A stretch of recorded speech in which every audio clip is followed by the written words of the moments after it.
What's up guys, Dr. Chris here, Describe MD, and welcome to another video. Today, pag-usapan natin ang dengue. Now, dengue used to be a seasonal viral illness. Problem ngayon, it's no longer seasonal. It's technically sprouting from left and right, no, from every province.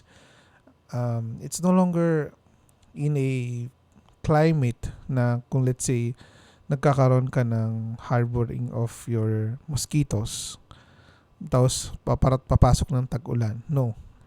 All year round may dengue cases na tayo, no? And it's very evident especially in a tropical country like in the Philippines, no? Importante natin malaman ano mga simptomas ang meron sa isang pasyenteng may suspetsa tayong possible dengue. Kasi take note that dengue can kill. Okay, there is a mortality for dengue. Lalo na kung hindi na-address ng maayos and if we see warning signs. Okay, so quick background for dengue. Dengue is a viral infection that is caused by the dengue virus, part of the flavivirus, and is usually transmitted by a mosquito. No, a mosquito that is usually, I think it's still day biting bus. I think still a day biting mosquito. Check na natin. Dengue mosquito. Kasi meron tayong other vector-borne diseases that is similar to dengue, which is your malaria. And malaria and dengue are also transmitted through the mosquito, no? And aside from that, ano pa? In the country kasi marami tayong mga sakit na they can be transmitted through the means of a vector or yun, most common talaga mosquito. Dengue, malaria, you have your chikungunya. We also have your Zika virus, if you would still recall noon.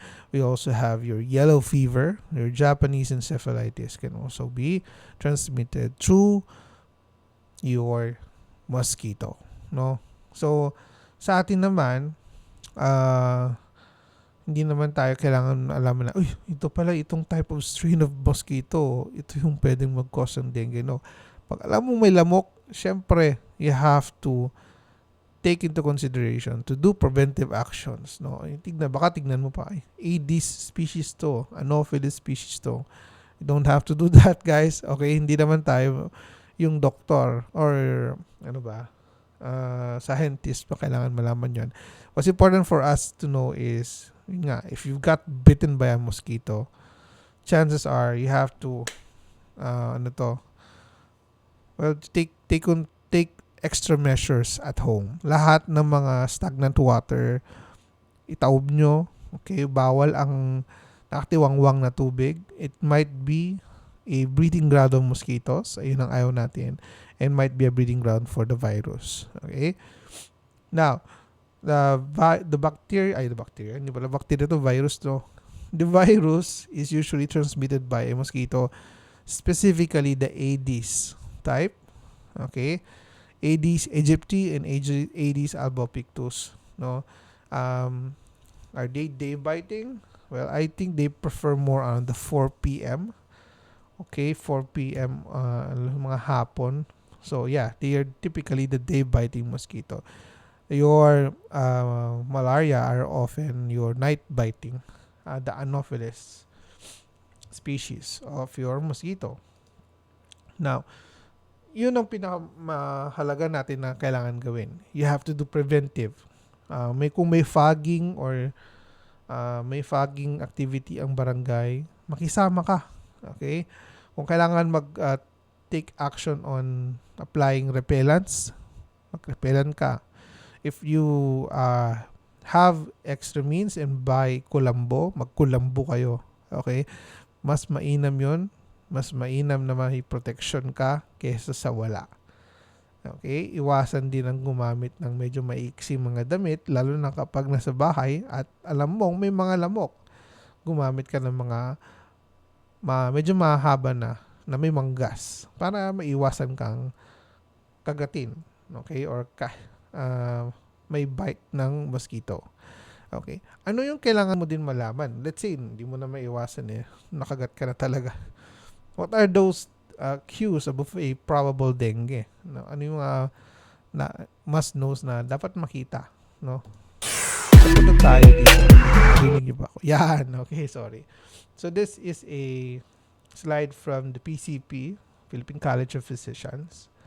Okay, and this slide presents your features or symptoms or criteria for probable dengue. Na sa amin kasi ito yung mga tinitingnan namin kung pwede papasok ba siya sa dengue and warning, alarming ba siya, kailangan ba siyang i-admit or what. Pero importante na, nagalaw ko, sorry. Nawala na naman. Punta tayo dyan mamaya. Saan na ba yun? Thank you na siya. Yan na. Ayan, okay. Ang hirap kasi ng ganitong mouse. Okay, yan. Ayan, okay. So, kung probable dengue ka, ano ba yung mga criteria? Una, kung may nadeklara o na-declare sa lugar ninyo na may outbreak ng dengue. Pangalawa, you travel to an area there is a risk of dengue endemic activity, no? Tumaas ang cases ng dengue, pumunta ka sa, let's say, sa Tugigaraw or sa Cagayan, ganun, dito sa amin. Actually, may mga cases na kami ngayon. So, doble ingat ka, no? Ano pa? The first thing that you need to identify if the patient presents with fever, lagnat. Hindi yung dampi lang ha. If you feel that you have fever, mag-check ka using a thermometer. Okay? Huwag yung kapa-kapa lang. Para mas-sure, mas accurate tayo, use of thermometer. A digital thermometer. Mura lang yun guys, 40 pesos. Or punta kayo sa may kakilala kayo na meron kayo thermometer, hiram kayo para tignan nyo na yun. No? Mas mainam na maging aware tayo sa symptoms niya. Okay? So, check your fever. If your fever spikes up 38 to 40 degrees Celsius, that's significant enough. Then, may mga features ka or the following criteria. Nasusuka or nagsuka, okay, or nausea or vomiting. The presence of a rash. May mga fine pinpoint rash sa iyong katawan. Masakit ang mga kasukasuhan. May joint pain, muscle pain. And then, para talaga siyang merong flu-like symptom. Not necessarily na may sipon or ubo, pero parang may trangkaso ang pakiramdam. Ang mga hindi ko nabasa dyan, tourniquet test, leukopenia, yun kasi kailangan mong ipagawa ang mga laboratory test. So, kung meron siya ng mga symptoms na nandun sa taas, magpa-assess na agad sa isang doktor. Kasi kailangan magpa-undergo ng mga additional tests to check yung mga parameters. Kung mababagsak ba ang puti ng dugo or yung WBC, or mababagsak na rin ba ang platelet, or meron kang warning sign. Yun din pala. Ang warning sign kasi, kailangan yan tutukan. Okay? And usually, kapag meron kang warning sign, kinakailangan kang maobserbahan sa isang pasilidad. Kasi, pwede kang mag-cause ng complications, no, sa iyong sarili. Either fluid loss, or fluid congestion, or abnormal, unstable vital signs. No? Ano ba yung mga warning signs na kailangan natin makita? No, itong pasyente, let's say 5-year-old child, presented with fever for 2 days. Then, medyo nagsusuka 2 beses. Today, kahapon, wala naman. Ngayon lang. Tapos, nangongomplain na parang masakit ang buong katawan niya. CBC, nagpa-check siya. Normal pa naman yung platelet niya. Tsaka yung WBC niya, normal. Kaso, masakit na ang tiyan niya. Okay? Possible na meron na tayong warning sign. Now, ano pa yung pwede natin ipagawang test? Since 2 days ito, papasok pa siya sa mga immunotest natin. So, that could either be your NS1 test. Kapag within 4 days, and within 4 days, your NS1 IgM IgG combo. Kung more than 4, like your 5 days above, meron pa rin symptoms, yung antibody test na IgM IgG combo. Okay, shoutout sa mga medtech kung mga kilala dyan, alam nyo na yon. Okay, so magdepende kung anong araw na tayo nung illness para ma-check natin yung laboratory confirmed dengue na nakalagay dyan sa baba. Ito yan, ito, no. Now, kung meron siyang warning sign, meron siya yan, kailangan siya makita sa isang facility, maobserbahan, okay, ng mas maigi. Kasi pwedeng mag-progress yan na hindi natin mabantayan na maayos. Okay? Kasi ang abdominal pain and tenderness, it can be a sign of possible bleeding. Okay? Either be an ulcer or either be mucosal bleeding sa inyong tiyan. Okay? Which is typically seen in patients with dengue as well. Now, ano pa? Malay mo yung mga gilagid niya, tumudugo na yung gums niya, tumudugo na yung ilong niya, nagbe-mention ng malakas. Okay? Yung mga ganong sitwasyon, kailangan na rin mabantayan at patutukan sa isang hospital o pasilidad. Okay? Ano pa? Clinical fluid accumulation, may congestion, nagmamanas, hirap huminga, sumasakit ang tiyan, pwede rin dahil namamagana yung atay kasi pwedeng mag-cause ng liver enlargement ang dengue. Okay? On PE, meron siyang direct tenderness sa liver kasi na-stretch yung tinatawag naming Gleason's capsule. Kasi namamagana kasi yung liver, no? And then, napapansin yung platelets at saka yung WBC at saka yung hematocrit nagkakaroon ng abnormality. Si WBC ang usually bumabagsak, susunod na rin yung platelet. Pag bumagsak ang platelet, saka nagkakaroon ng risk of bleeding. Okay? Tapos, since nagkakaroon ka ng risk of bleeding, lahat ng may sugat, hindi na nagsasara agad kasi walang platelet. Okay? Medyo loko-loko na yung buong katawan kapag ganyan yung nangyari. And then, aside from that, yung pamamaga dahil sa virus, pwedeng mag-cause ng fluid seeping out sa mga blood vessels. Kaya nagkakaroon ng manas. At third space loss. Ang nangyayari dyan is yung mga daluyan ng tubig dun sa may blood vessels, mas nagkakaroon ng access para lumabas yung serum or yung plasma. So, tinatawag na yung plasma leakage and tataas yung pula ng dugo na natitira sa loob. Kaya nagkakaroon tayo ng elevated na hematocrit. Now, kailangan ba natin malaman yung doc?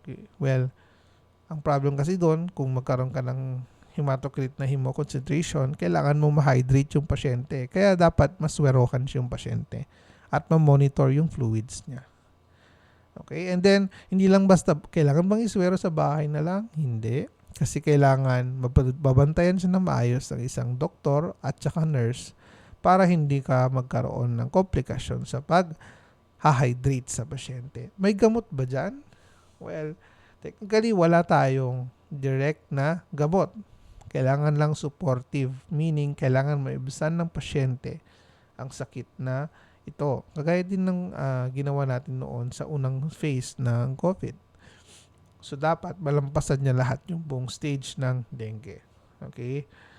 And then, ano pa ba? Ang mahalaga sa community na malaman is, yun nga, ma-educate kayo sa mga simptomas na ito. Yung severe forms ng dengue, malalaman na lang yan. Kailangan niya ng isang doktor malaman para ma-assess kung kailangan bang sa regular ward ba siya or ma-ICU siya. Pero sa inyo, bilang part ng community, malaman nyo kung anong mga simptomas ang kailangan nyo makita sa isang kasong possible na dengue. Una, syempre, endemic sa lugar nyo, dumadami na ang kaso. Merong lagnat yung pasyente, 38 or umabot pa ng 40. Okay? And then, may dalawang sintomas. sa mga possible criteria. Nagsusuka, naduduwal, nagkakaroon ng rash, okay? Merong pananakit ng kasukasuhan at saka laman loob, no? And then may possible warning signs. Okay, yung possible warning signs ito, sumasakit ang tiyan, pwedeng nagkakaroon ng pamamaga ng atay, nagdudugo ang gilagid, nagdudugo ang ano to, ang ilong, no?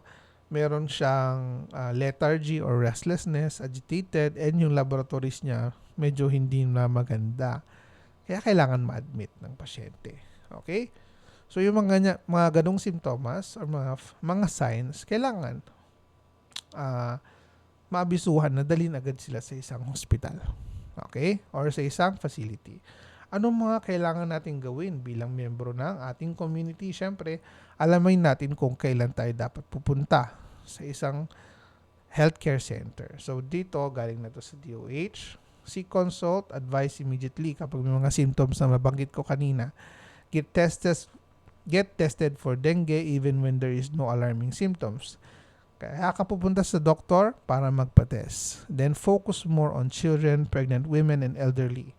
Kasi kung kailangan may ma-admit, sila yung mga priority. Mga bata, puntis, tsaka matatanda. Kung malakas naman, kaya naman manage sa bahay, pwede naman sa bahay. Basta't may dumadalaw na barangay health worker. Okay?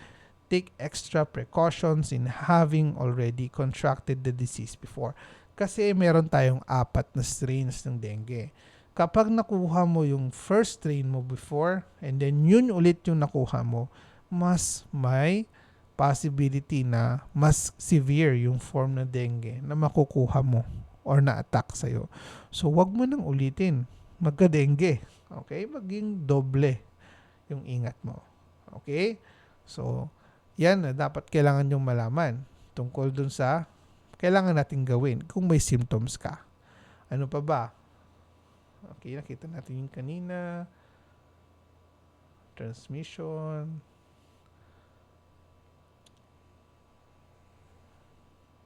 Yan. Meron kasi tayong tinatawag na 4S na lang. Ba, alam ko 5S na yan eh. Anyway. Yan. Sige, tingnan natin yung programa ng DOH about dengue. So, seek and destroy yung breeding ground. Sabi nga nila dyan is yung mga nakatiwangwang na tubig, itaob mo. Tanggalin mo. Para hindi sila mangitlog doon, yung mga lamok. Yung mga lamok. Binumilipad na lamok. Sorry. Yan. Secure and self-protect. Okay? Kailangan gumamit ng may manggas. Hindi ko alam ba't may kamay siya doon na mas mahaba doon sa kabila. Baka kailangan niyang manggasan. Naguluhan doon ako doon. May kamay naman si ate. Okay? Gumamit ng repellent. Tapos, pwede ka maglagay ng mga net sa iyong bahay. Seek early consult kung may sintomas na. And then, support fogging. Okay? Yung pag-spray sa barangay. May pang-5 S. Kung may symptoms ka na, stay hydrated. Inom ng tubig. Kasi it will also help dissipate the fever at the same time avoid you getting dehydration. Lalo na sa symptoms mo kung magsisip out yung fluids. Okay? So yun technically ay 5S. Kapag sinama mo yung 5S, yung pang-5, stay hydrated. Okay guys? So hanggang dulo naman ang video natin for dengue. Hopefully, kasi malapit na yung mga sumusunod na mga bagyo. I think may bagyo natin parating na naman. And may mga stagnant water dyan. Let's do our part. Okay, protect our family. Avoid natin magkaroon ng sakit. Kasi ang pamilya natin ang mas mahalaga nating protektahan. Okay? And alamin natin kung meron bang mga kaso sa ating community. Kasi kung tulong-tulong ang buong community na magpuksa ng dengue, mababawasan natin ng kaso sa ating lugar. Okay? So hanggang doon lang ang aking video. Thank you guys for watching. Doc Chris here. Again, I appreciate sa mga nanonood sa ating videos and hopefully maging regular nga talaga yung mga videos na ganito kasi I want to provide health education to everyone in a manner na madaling maintindihan ng mga tao. Okay?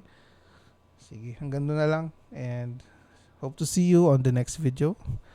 See you around. Bye-bye, guys. This has been Doc Chris, your off-duty family doctor. And ciao.